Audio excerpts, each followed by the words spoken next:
یہ اضافہ ایک ایسی کارکردگی ہے جس کی نظیر پاکستان کی حالیہ تاریخ میں کم ہی ملتی ہے۔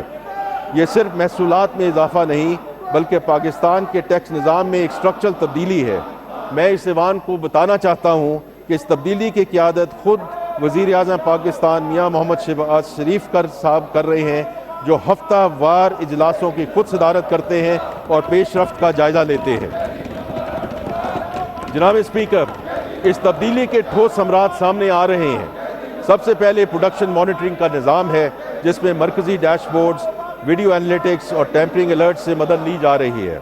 یہ نظام 27 سیمنٹ فیکٹریوں اور 75 شوگر ملوں پر نافذ ہو چکا ہے۔ صرف ان 2 شعبوں سے سالانہ بنیاد پر تقریباً 61 ارب روپے اضافی ٹیکس متوقع ہے۔ اس کے علاوہ آرٹیفیشل انٹیلیجنس اور مشین لرننگ پر مبنی کمپلائنس مینجمنٹ کا نظام 840 سے زائد ہائی رسک کیسز کی نشاندہی کر چکا ہے، جن کا متوقع ٹیکس امپیکٹ تقریباً 34 ارب روپے ہے۔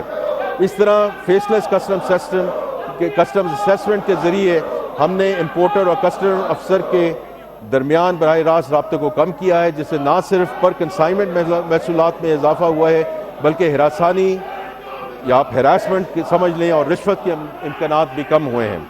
جناب اسپیکر، آنے والے مہینوں میں پروڈکشن مانیٹرنگ کے نظام کو نئے شعبوں تک توسیع دی جائے گی، جن میں ٹیکسٹائل، مشروبات، آئرن اینڈ سٹیل، گھی اور خوردنی تیل، ٹائرز، پیپر اینڈ بورڈ اور دیگر شعبے شامل ہیں۔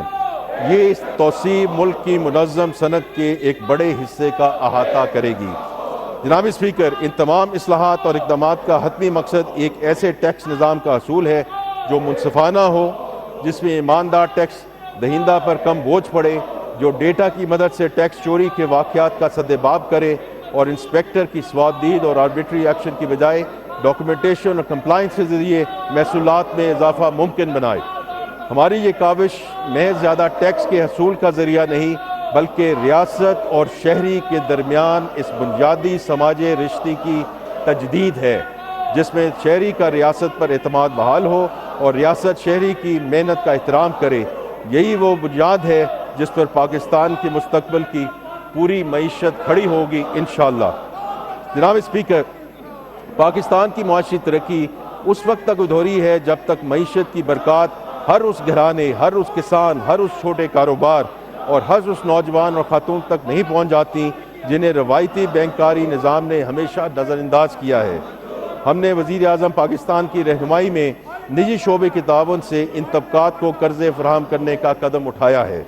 اس حکمت عملی کے تحت 5 اہم اسکیمیں متعارف کرائی جا چکی ہیں، جن کی تفصیلات میں اس معزز ایوان کے سامنے پیش کرنا چاہتا ہوں۔ نمبر 1، سب سے پہلا منصوبہ زرخیزی کے نام سے شروع کیا گیا ہے، جس کے ذریعے 7,50,000 چھوٹے کسانوں کو بلا ضمانت مکمل طور پر ڈیجیٹل عملے کے ذریعے 300 ارب کے قرضہ جات فراہم کیے جا رہے ہیں۔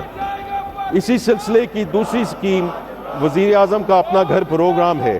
اس کم لاگت وزیر اعظم ہاؤسنگ فنانس اسکیم کے ذریعے کم اور متوسط آمدنی والے طبقے کو صرف 5% مارکا پر مارٹگیج کی سہولت فراہم کی جا رہی ہے۔